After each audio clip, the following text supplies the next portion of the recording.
right, guys, Wes here. Welcome back to the channel. Today we have some exciting news to discuss regarding the upcoming Star Wars Jedi Survivor. This game is shaping up to be even bigger and better than its predecessor, with huge open world planets to new mechanics and epic boss battles. Trust me, you guys do not want to miss out on all of the incredible new details, so make sure to stick around until the end of the video for that, especially if you want to get all of the latest updates and just generally everything new that you guys should know about Jedi Survivor before it launches early next year. I think the best way to jump straight into what we've been shown is by discussing who the revered person in the Bacta tank actually is. Sadly, it doesn't seem to be anyone that was covered recently with these speculations and theories. However, this individual could make this game a lot more interesting. If you take a look at the trailer, the first scene, we are met with a familiar view of Cal finding a Bacta tank. The individual in the Bacta tank can be seen awakening, and shortly after, a voice, which is probably his, states, "The order is gone. I was betrayed by the one I trusted the most, and I will not be imprisoned again." While we yet to have a name to this new face and voice for that matter, the appearance of this individual leads one to think that they are of the Achani species. For those of you who don't know, the Achani are very similar in appearance to humans. From the inner rim planet Ashan, combat is a way of life for the Achani, and their teachings have survived thousands of years. These same teachings from the Achani are actually used by the Royal Guard, Crimson Guard, or the Imperial Royal Guard, known under the Galactic Empire as the Red Guard. These were the personal bodyguards to the Galactic Emperor. So to say the Achani are kind of a big deal is a bit of an understatement. Aside from his statement when we first came across this new character, that as of this point is considered to be our new villain, it is believed that he is a Jedi, at least one from a long time past. The next time we see this character, he is donning an outer tunic that is very familiar to what the Jedi wore during the High Republic era. Like I said before, as of right now, it is uncertain if he is our new villain or an ally for Cal. In the event he is actually one of the new villains, it seems that he may not be aligned with the Empire, and if he is a Jedi of another time, the Empire will be hunting him as well. While there's not a whole lot of information as of right now what his role is going to be in Jedi Survivor, it's almost a guarantee that this character alone will be of great importance to Cal's journey in the upcoming game. Real quick, guys, thank you to Raid Shadow Legends for sponsoring today's video. Raid Shadow Legends is what happens if you crossed a blockbuster movie with a real AAA game and then squeezed it into your cell phone. It's genuinely revolutionary. Now, for those of you that have not played Raid, here are my top 3 reasons why you should start playing Raid right now. The first reason you should play is it's completely free. You can take it easy and play casually or compete to be the best. Next up, for number 2, Raid Shadow Legends has millions of players with over 80 million downloads already. The Raid community is truly incredible. And lastly, for the third reason, it's got to be the amazing graphics. Raid has been able to achieve PC and console level graphics on your mobile phone.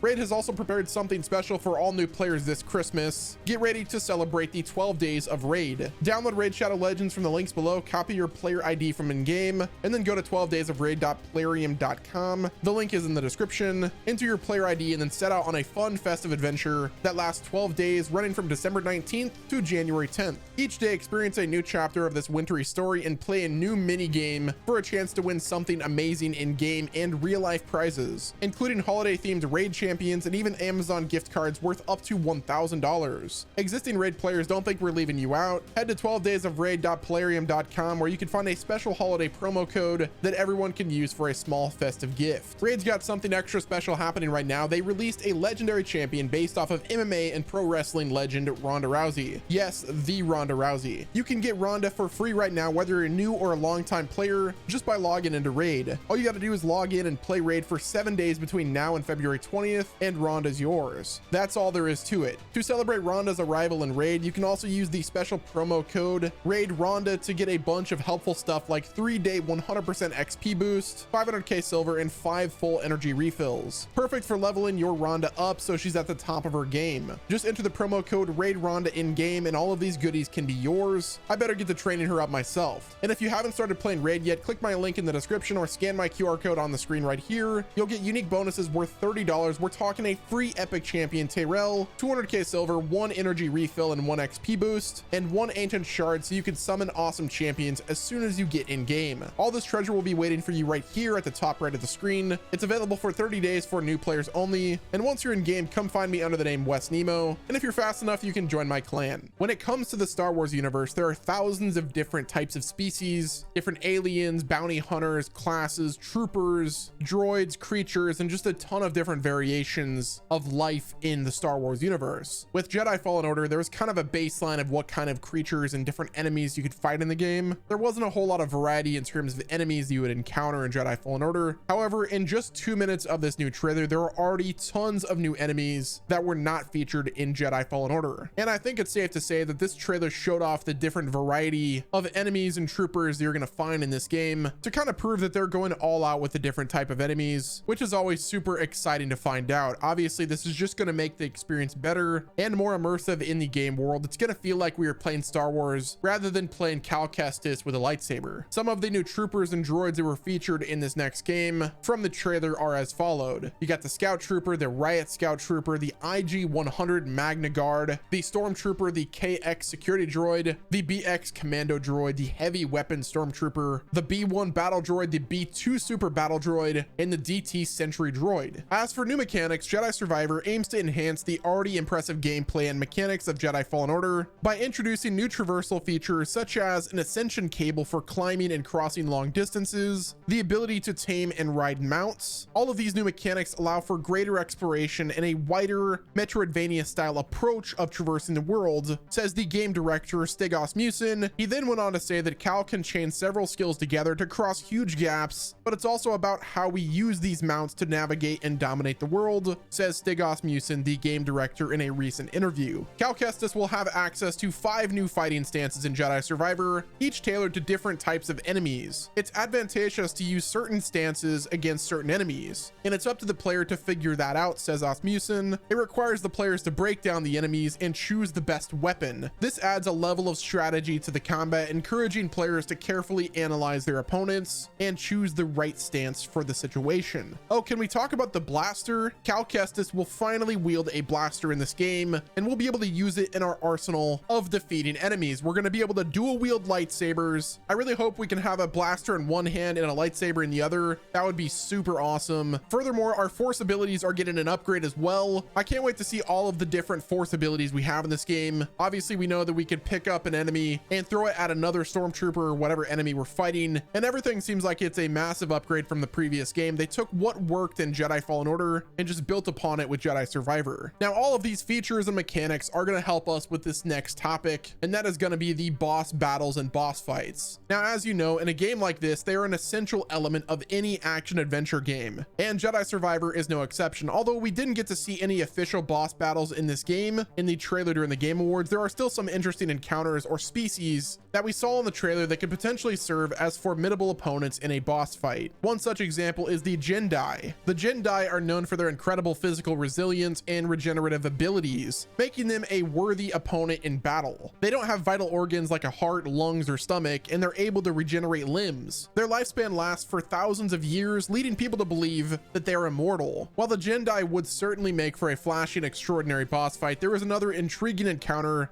that we saw in the trailer for Jedi Survivor that could also make for a pretty interesting boss battle. The mysterious lightsaber wielder, who gives off more of a bounty hunter vibe, wields a lightsaber that is almost identical to that of Cal's, with the only real differences being the slight variation in the hilt and the saber color being orange. It's interesting to see this similarity, and I cannot wait to see how Cal Kestis is going to fare against this opponent in a potential boss battle. Ultimately, boss fights add a new level of excitement and challenge to action adventure games, and I personally cannot wait to see what kind of epic battles Star Wars Jedi Survivor has in store for us. Next up, let's talk about new planets and locations in Jedi Survivor. As seen in the trailer, we encounter Seer in a compound, or rather a library, that looks similar to the Hermit's Abode we visited in the first game on the planet Bogana. This was the first planet that we visited. Now, it could be that it's on a different planet, but the layout looks very similar to where we've been before. However, since the Empire found Bogana, it might not make the most sense to build a base there. Coruscant is also going to be featured there. Obviously, you guys know Coruscant is the chaotic city planet, and it has been confirmed that it's going to be a part of the game. However, it is currently uncertain whether the players will be able to visit it or if we're going to simply view it through cutscenes. We're also going to be visiting a jungle-like planet that almost looks uninhabitable, which kind of adds another layer of excitement and danger to the gameplay, especially if there are Imperial forces that are controlling those zones.